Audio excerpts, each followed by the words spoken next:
Mom suddenly realizes Dad may be causing trouble again, ignoring consequences, so she turns off her phone to avoid his interference. Martin then calls his brother. Brother hears this and points at Martin, saying the neighbors have pushed them to the point of moving. Martin asks his brother, "What would you do in this?" Brother, looking gloomy, says cops have come thrice, warning Martin impulsive acts are dangerous. The result is losing all. Next day, Martin, furious, tells his wife to send the kids' toys over. The kids excitedly list their wants like birds. Listening to the kids' innocent requests, Martin feels a pang in his heart.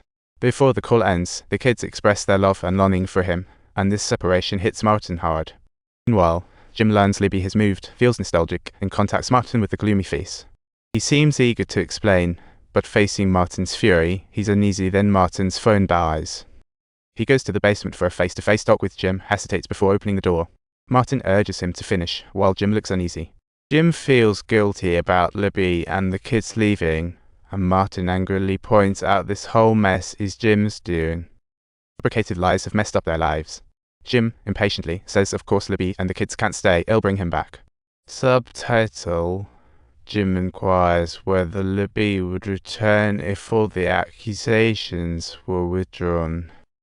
Martin expresses uncertainty, but Jim pledges that he will first retract the accusations from the police. This talking won't cut it, so Jim agrees to write the letter. But when Martin gets home, he realizes they're being watched. The indicator light on his computer's camera is glowing, and he hasn't even opened any programs.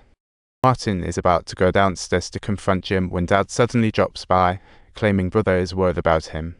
Dad pulls out a gun and Martin quickly unplugs all the electronics in the house, telling Dad he just had a face-to-face with Jim. And Jim promised to write to the cops to retract their charges against the family. But Dad is skeptical and reminds Martin that brother warned him long ago Jim's about as trustworthy as a three-headed coin.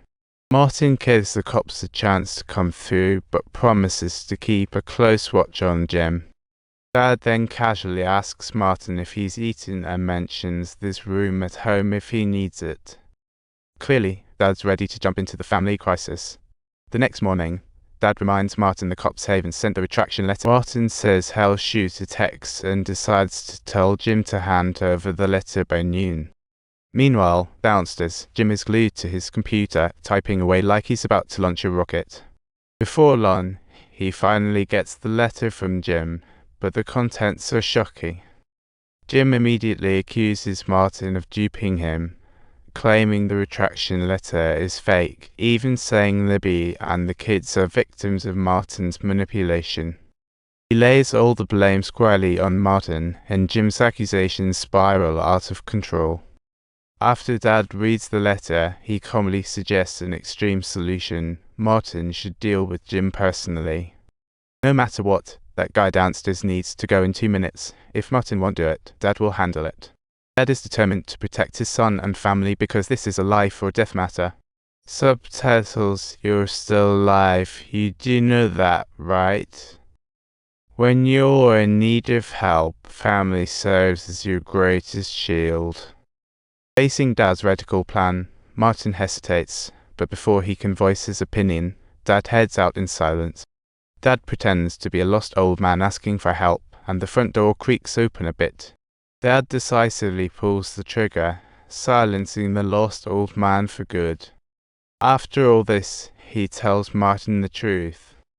Dad doesn't hesitate to call the cops, accepting his arrest, standing firm with his choice.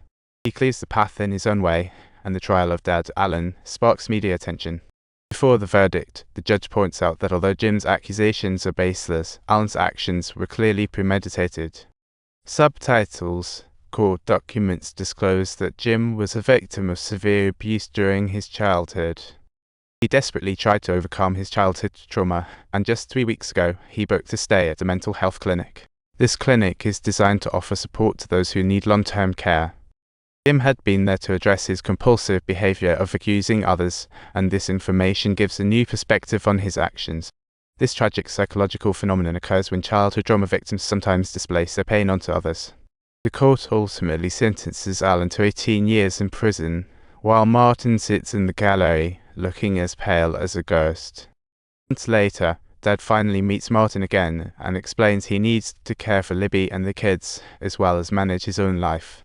During the chat, Alan asks Martin about work and, upon hearing he hasn't been to work lately, reminds him to do his job and care for his family.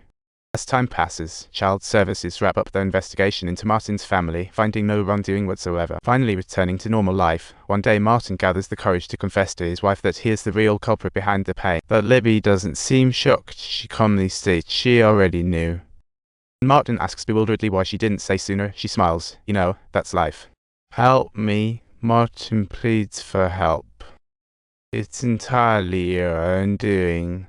Let me lend you a hand. Libby responds in a teasing tone, with a playful smirk on her face.